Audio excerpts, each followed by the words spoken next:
session of Future of AI Revisited. So I'm Paramjit Jaggi. Today I'm walking you through key ideas from my book, Future of AI, How the Intelligent Enterprise Will Transform Both Work and Strategy. This is not just a recap, it's a reflection of how quickly AI is evolving and what it really means for the organizations today. Because conversation of the has already moved beyond should we use AI? The real question is now, how do we build an intelligent enterprise, right? So, although there would be six segments to this podcast, but I would be the major areas which would be covering on the intelligent enterprise and the growth paradox and the human AI collaboration. I would be covering all those topics over here. So, there are total six segments in which I would be delivering this podcast, right? So, the first segment would be on the big shift from efficiency to growth. Let's start with the most important shift. Most organizations still approach AI as a cost cutting tool, right? So they want something to be automated, and how they want to put it as a cost cutting tool over there. They want to automate the processes. They have to reduce the headcount over there, and how they want to improve the efficiency. So, but there is a problem. When everyone uses AI for efficiency, no one gains advantage, and that's what we call a growth paradox. Efficiency is necessary, but it's not strategic. So if you are working towards the efficiency and you're not looking towards the advantage you will get at the end of that project, definitely there is a growth paradox which you are looking forward to. And the real value of AI comes from creating new revenue streams, which are listed in the screen also, and personalizing customer experiences, scaling the expertise of the teams, and we need to enable the faster innovation. The pace has to be very faster when we are moving towards AI. So instead of asking, what can we automate, right? We should ask, what can we now do that was impossible before? So instead of moving towards, just jumping into bandwagon and moving toward AI, we need to understand what we can do in our own processes, in our organization, which was impossible before, and now we can do it with AI, right? There are a lot of things which has come with an AI right now. So even with the finance department, you can say that the Excel sheets, there are a lot of Excel sheets which were there at that point of time, and now with the AI in place, that could do in minutes, which was done taking days to do that. So that's what you need to think on those lines. How which was impossible for us earlier. I mean, how we need to automate that. So that's the foundation of an intelligent enterprise, right? So unless we know what we need to achieve, we are not able to, find the right path for it. So that's what we need to move towards. So now our next segment would cover why the AI initiatives fail, right? The reality of pilot purgatory, majorly. So let's talk about something mostly just experience. AI pilots never scale. You've seen it. There are a lot of great demos. People come to you, they give you demo that we are achieving this with the AI put into your organization. They will give you demos, and they will do a POC around that. So POC is only for a small segment which you have been doing over there. But over the period of once the scaling up has been done, it is not what you envisaged at that point of time. So that's what they are showing to you. And then there is excitement leadership move towards AI. So they want to just replicate what other organizations are doing, and they just move towards AI just without any, having an assumption ROI in place, how many costs they're incurring on that. So that's what is happening. And after that, what happens? There's nothing. Why? Because they underestimate three things: ML, ops, and infrastructure. You can't scale AI built in isolation. You need to first check your current infrastructure, and then the skill level of your people, and then move towards, if you are moving towards the AI bandwagon. Unless you understand that, it will be very difficult to you to achieve what you're trying to achieve while having, moving towards the, everyone is moving towards the end. It's a buzzword these days. So you need to understand that unless you have the right infrastructure and the, right skills people, if you don't have the skills available, then you need to get those skills enabled, either train the existing people or get new people hired for that particular skills. Then second is business integration. If AI isn't embedded in workflows, don't create value.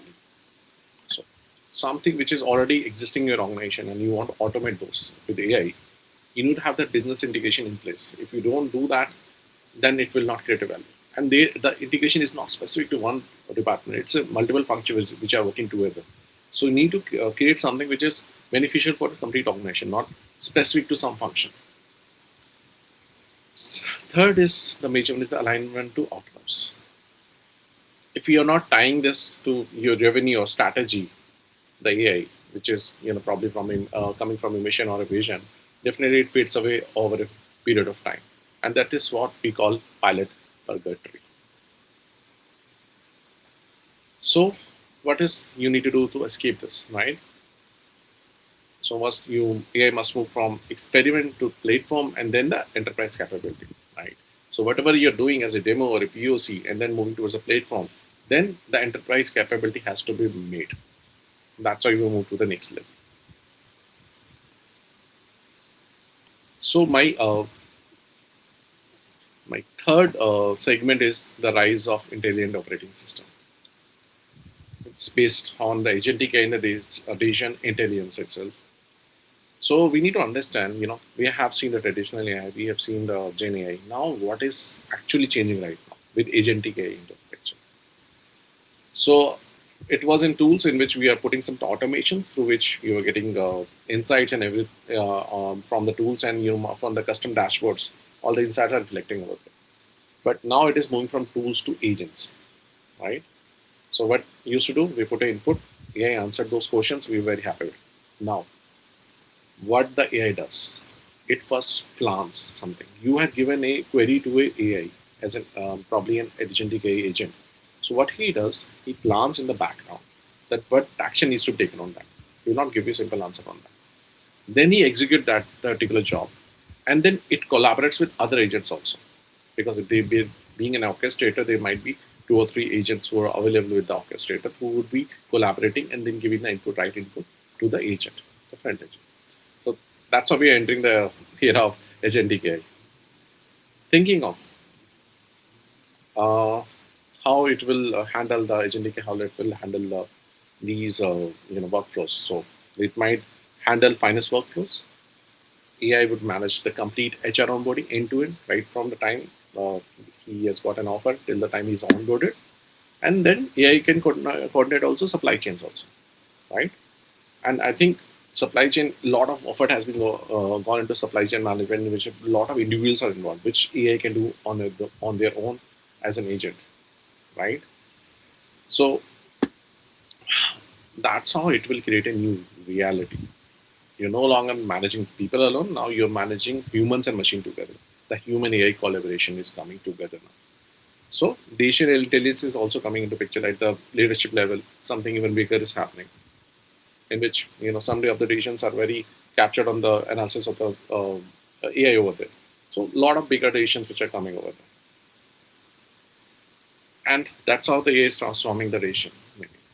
So instead of gut-based strategy or the static reports which you have been doing it earlier, now we have simulations, we have digital twins, predictive and prescriptive insights. So I think everyone knows about simulation which are happening through AIs nowadays, because in a development environment there are a lot of simulation which are planned through AI.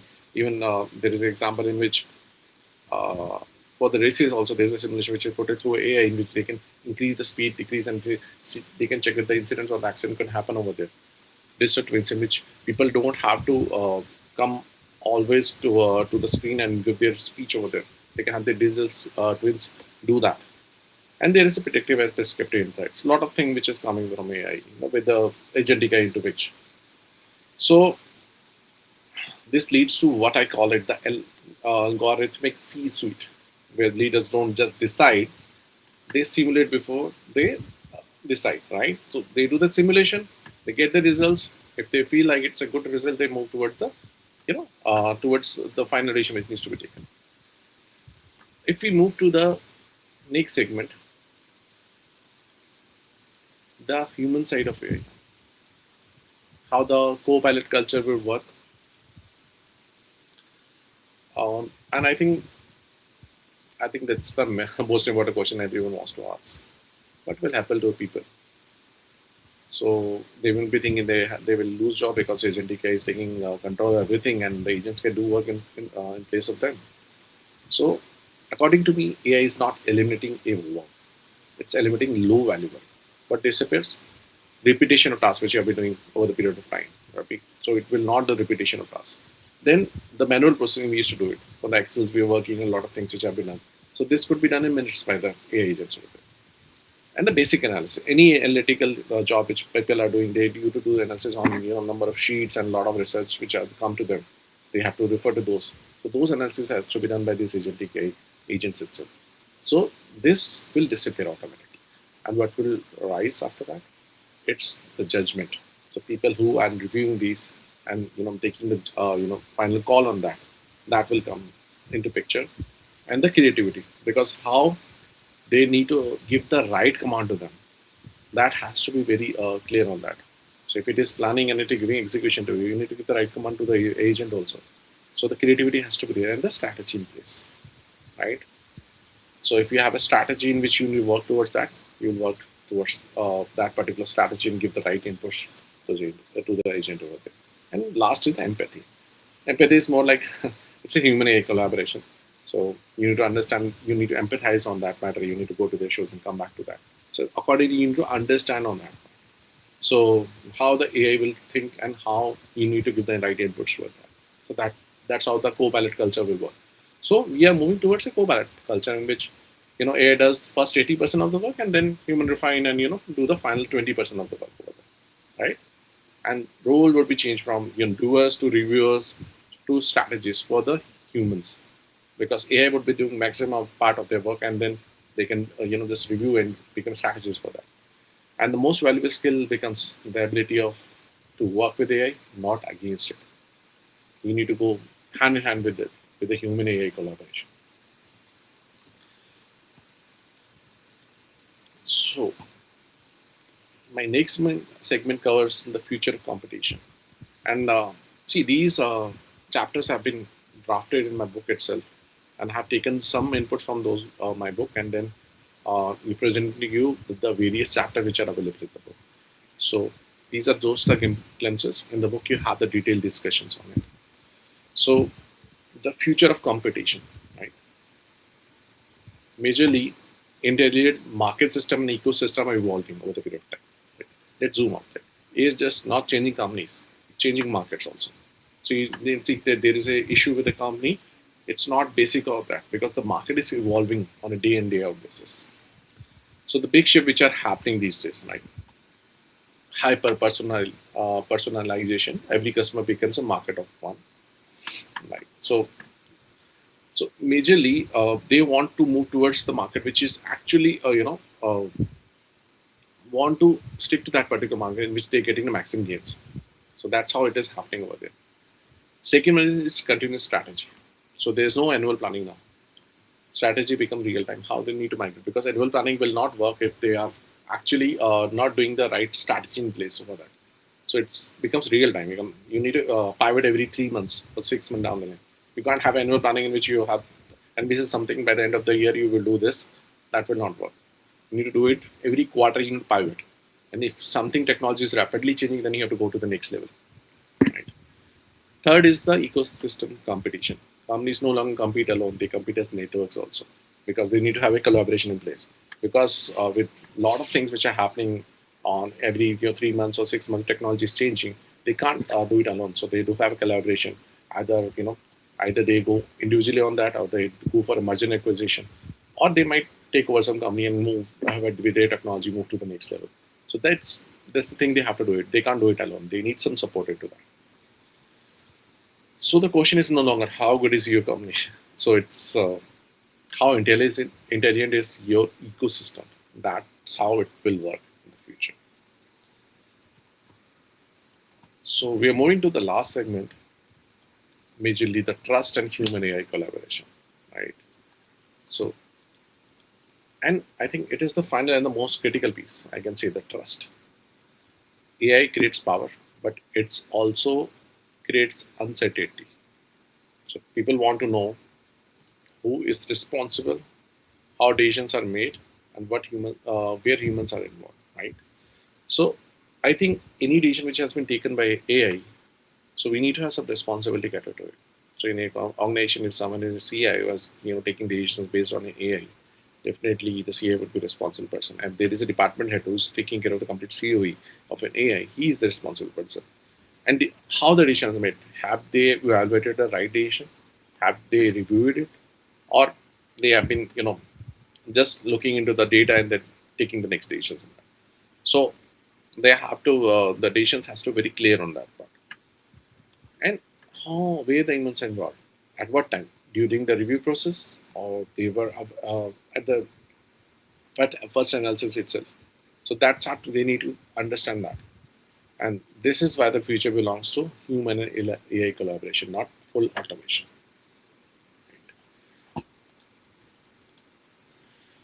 So,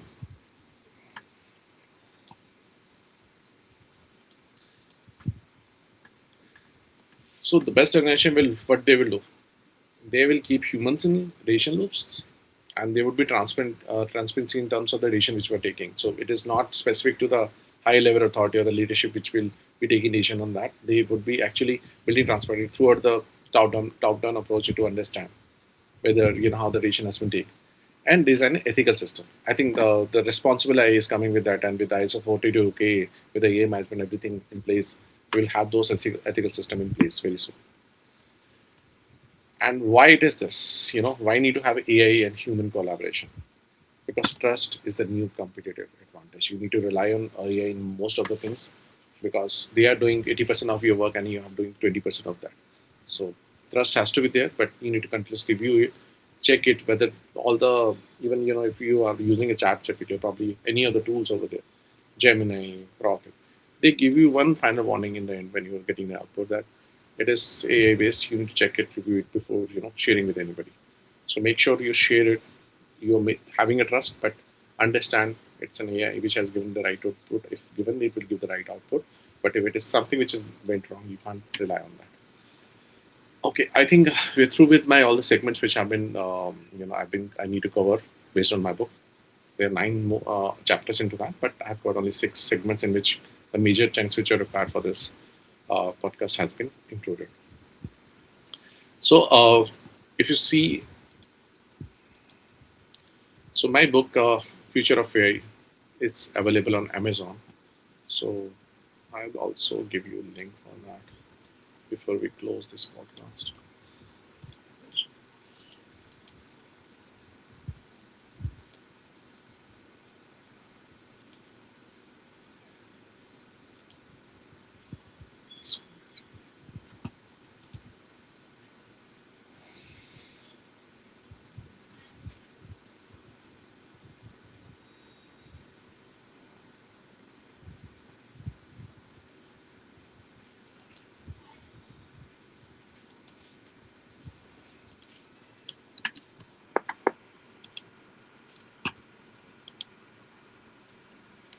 And it is also available on my website.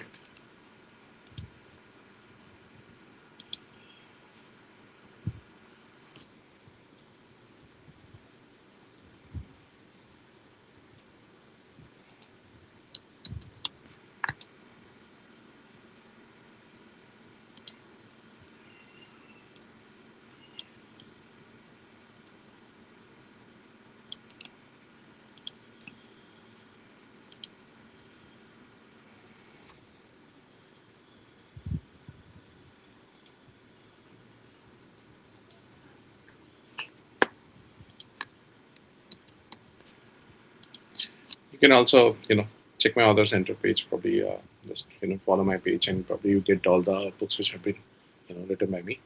Uh, so so basically, these books are available on Amazon. It is coming with a new cover, and the cover which you are seeing over it's an old cover. So probably once you go through that, it's available. If you have taken Kindle Unlimited, you can get it. You don't have to pay anything which is not a very marginal only. If you want to download it, and you can have a sample taken in advance, and then probably purchase a little. So we are moving toward the end of this podcast. So so so for closing this podcast, I want to leave you with one thought. Majorly. It's like AI will not replace humans, but automation that use AI effectively will replace those who don't. So this is very critical line. If you are not able to catch up with AI, definitely they will replace those people. So the future belongs to the enterprises that think beyond efficiency, build intelligent systems, and most importantly, they scale human potential with AI. And thanks for joining me for the Future of AI Revisited. If this resonated with you, I'd love to hear your thoughts, question, experiences. Let's continue here the conversation. And I'm your host, Parmish Jaggi, signing off. Thank you.